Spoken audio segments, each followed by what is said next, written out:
According to research done by an MBA student, South Africans need more sleep. He says sleep-deprived employees are at a higher risk of life-threatening chronic illnesses and disability. They are also more likely to cause accidents in the workplace and are less productive. Charles King from the University of Stellenbosch Business School joins us now from our Cape Town studio to discuss this issue further. Good evening, Charles. Thanks very much for your time. I'm keen to know how you got to be interested in this subject in the first place. Evening, Vuyo. Thank you for having me. Yes, it was an interesting discussion I had with one of the professors at the university. We were talking about new development in the medical field and what hasn't been researched. I was looking for a research topic, and we came across a general discussion of habitual sleep and sleeping enough and what that does to a person's productivity and what impact that would have financially, not only to the person but to a medical scheme as well. So I think it's a fantastic topic that we kind of stumbled upon. Do we know what the reasons are for people? Do they deliberately refuse to sleep, or is it situations beyond their control? What are the most common reasons for sleep deprivation?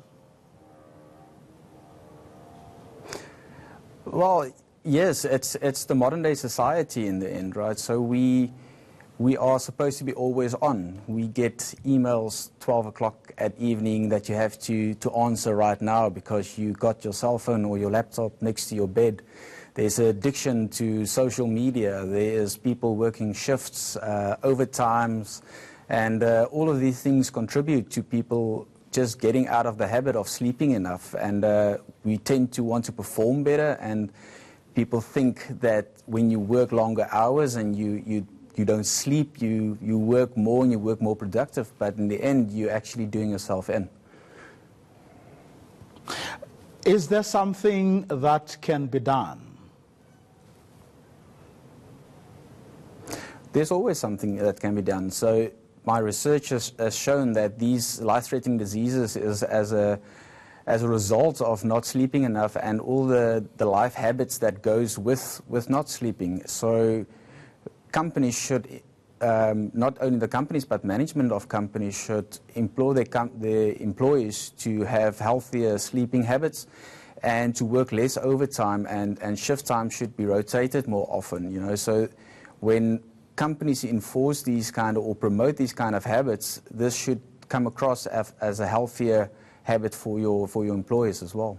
How do individuals help themselves in the home setting? Because employers won't be there around midnight when you decide to wake up, open your laptop and do some work. How do people help themselves?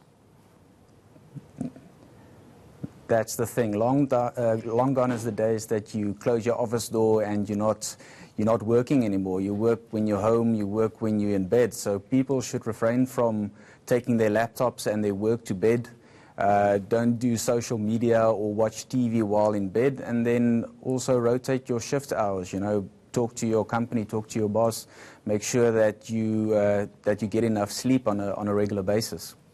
As human beings, we rely on incentives. What could we do? How could we incentivize ourselves, but also how can companies incentivize us so that we don't fall into the trap or into the habit? See, this is a difficult thing. The different companies are set up in different ways, and the healthy sleep norms should be something that the employer would see as a benefit to his company, because when people sleep enough, they make better decisions, they are more rational, and they don't make hasty decisions to sometimes have very poor results.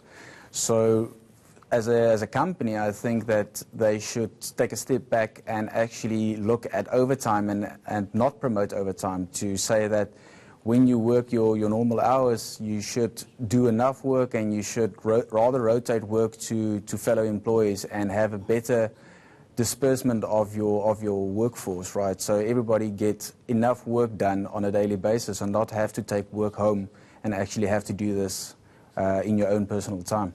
And you also believe that doctors can also help, doctors who come across people who have sleeping problems and so on?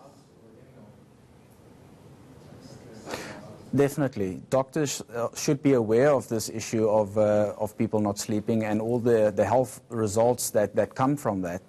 And they should communicate this to their patients on a daily basis. This is beneficial to the doctors. In the end, they should, rather than treating the illnesses, they should rather try and prevent them. And information is key. They should always strive to give the information to all their patients that they come across. Charles King, thanks very much.